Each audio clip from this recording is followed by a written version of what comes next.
शेर बनकर संयुक्त राष्ट्र में नेतन्याहू ने ली एंट्री, देखते ही भागने लगे कट्टर दुश्मन।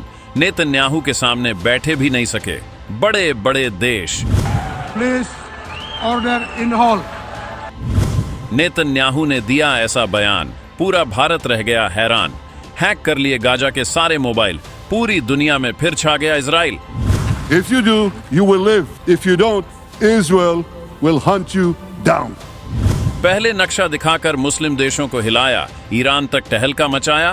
कोर्ट में लगे QR कोड को देख पूरी दुनिया हैरान।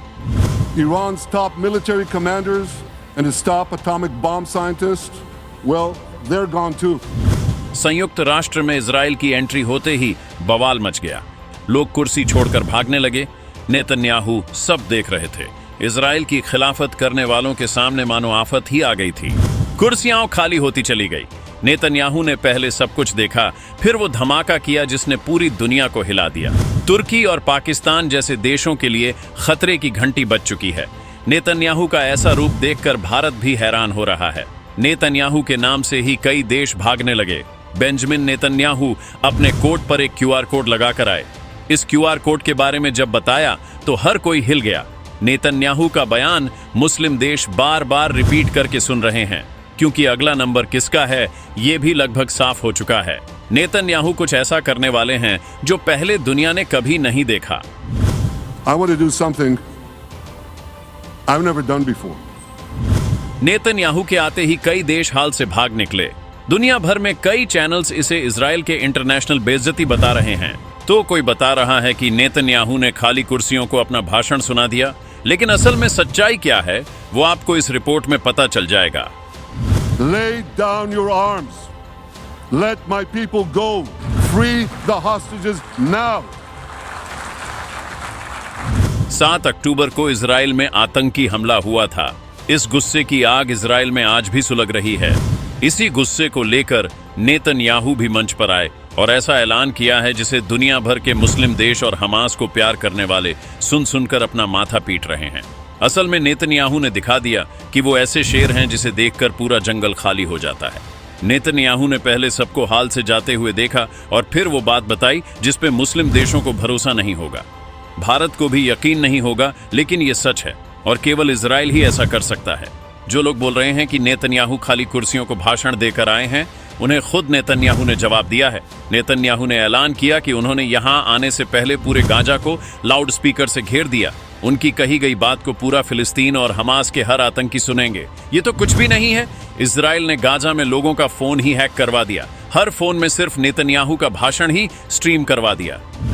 I've surrounded Gaza with massive loudspeakers connected to this microphone in the hope that our dear hostages will hear my message. आप सोचिए, ये इजराइल की ताकत है। जो देश कुर्सी छोड़कर भागे हैं, उन्हें पता है कि इजराइल किस बला का नाम है। QR कोड की सच्चाई जानकर तो आप भी हिल जाएंगे। नेतन्याहू के मंच पर आते ही हूटिंग की गई। कुछ मुस्लिम और हमास का समर्थन करने वाले देश हाल छोड़कर भागने लगे। मुस्लिम देशों की बात छोड़िए, कई यूरोपीय देशों ने भी इजराइल को भला बुरा बोलकर फिलिस्तीन को मान्यता दे दी। ब्रिटेन, कनाडा, ऑस्ट्रेलिया और पुर्तगाल सहित करीब 150 देशों ने फिलिस्तीन को मान्यता दे दी और यही वो देश हैं जो हाल छोड़कर वहां से निकल रहे थे। लेकिन इससे इजराइल को कोई फर्क नहीं पड़ता। नेतन्याहू ने सबको जाते हुए देखा और फिर एक नक्शा निकालकर कई देशों के होश उड़ा दिए। कुछ देश तो नारेबाजी करके बाहर चले गए, लेकिन इजराइल को चाहने वाले वहीं बैठकर ताली बजा रहे थे और नेतन्याहू का जोश बढ़ा रहे थे। नेतन्याहू ने नक्शा दिखाते हुए बताया कि यमन में हुती आतंकियों का आधा हिस्सा जा चुका है। गाजा से हमास का सरगना याहया सिनवार और उसका भाई भी निपटा दिया गया। लेबनान में आतंकी हसन नसरल्लाह को ठोका। सीरिया में बशर अल असद का शासन भी खत्म हो गया। इराक में बैठे आतंकी इजराइल के नाम से कांप रहे हैं। किसी भी आतंकी ने अगर अपना सर उठाया तो इजराइल उसे कुचल देगा। In Yemen, gone. Yahya Sinwar in Gaza, gone. Hassan Nasrallah in Lebanon, gone. The Assad regime in Syria, gone. Those militias in Iraq, well, they're still deterred. And their leaders, if they attack Israel, will also be gone. इसके बाद number आया Iran का। Netanyahu ने Iran को लेकर भी खुलासा कर दिया। ईरान के मुख्य सैन्य कमांडर और परमाणु वैज्ञानिकों को भी इजराइल ने ऊपर का रास्ता दिखा दिया। नेतन्याहू पूरे मूड में थे। हर आतंकी के दिल में इजराइल के नाम का खौफ भरने ही नेतन्याहू आए थे और अपने बयानों से कई देशों को हिला दिया। अब उस क्यूआर कोड के बारे में भी जान लीजिए जो नेतन्याहू ने अपने कोट में लगा रखा था। फिर आपको बताते हैं कैसे अरब देश अब इजराइल के साथ दोस्ती करने लगे हैं। नेतन्याहू ने कहा कि दुनिया के ज्यादातर लोग 7 अक्टूबर को इजराइल पर हुए आतंकी हमले को शायद अब चुके हैं, लेकिन हमें वह हमला याद है और इजराइल 7 अक्टूबर को कभी नहीं भूलेगा। अगर आप भूल चुके हैं कि 7 अक्टूबर को क्या हुआ था तो अपना फोन उठाइए और इस क्यूआर कोड को स्कैन कर लीजिए। मेरे कोट में ये क्यूआर कोड लगा हुआ है। आप अपने फोन से झूम करके इस क्यूआर कोड को स्कैन कीजिए। 7 अक्टूबर को क्या क्या हुआ था आपको सब पता चल जाएगा। It's a QR code. What I ask you to do is hold up your phones, zoom in, and you too will see why we fight and why we must win. अब तो आप समझ ही गए होंगे कि नेतन्याहू ने इस QR code में हमास के आतंकियों की करतूत कैद कर रखी थी। कैसे हमास ने इजरायली लोगों को बंधक बनाया है और क्या क्या उनके साथ हो रहा है, ये सब इस क्यूआर कोड में कैद करके नेतन्याहू अपने साथ लाए थे। पूरी दुनिया को नेतन्याहू ने हमास का असल चेहरा दिखाने के लिए ही ये क्यूआर कोड लगाया था। भले ही कुछ देश हाल से निकल गए हों, लेकिन नेतन्याहू का ये बयान वो देश भी सुन रहे होंगे। उनके साथ ही गाजा को चारों तरफ से लाउडस्पीकर से घेर कर एक एक फिलिस्तीनी को भी नेतन्याहू ने अपना बयान सुनाया है। नेतन्याहू ने कहा कि मैं यह भी चाहता हूं कि मेरे शब्द उन इजरायली बंधकों तक भी पहुंचे जो अभी भी गाजा की गुफाओं में कैद हैं। मैं उनसे कहना चाहता हूं कि आप चिंता मत करिए, हम खामोश नहीं बैठे, हम आपको बचाने आ रहे हैं।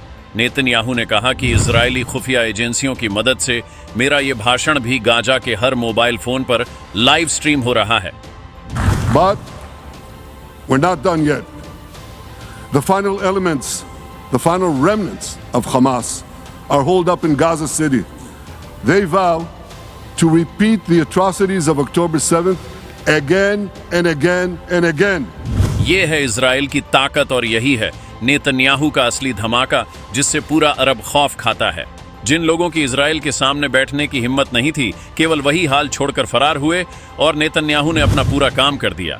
जहां इजराइल से टकराने के लिए पूरा अरब एक हो रहा था, वही यूएई ने नेतन्याहू से मुलाकात की और तो और नेतन्याहू का पूरा भाषण सुनकर ताली भी बजाई है। यूएई के विदेश मंत्री शेख अब्दुल्ला बिन जायद ने नेतन्याहू से मुलाकात करके अरब देशों की एकता वाले मुद्दे की बैंड बजा दी।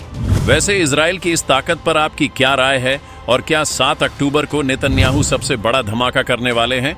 आप जो भी सोचते हैं कमेंट में बता सकते हैं।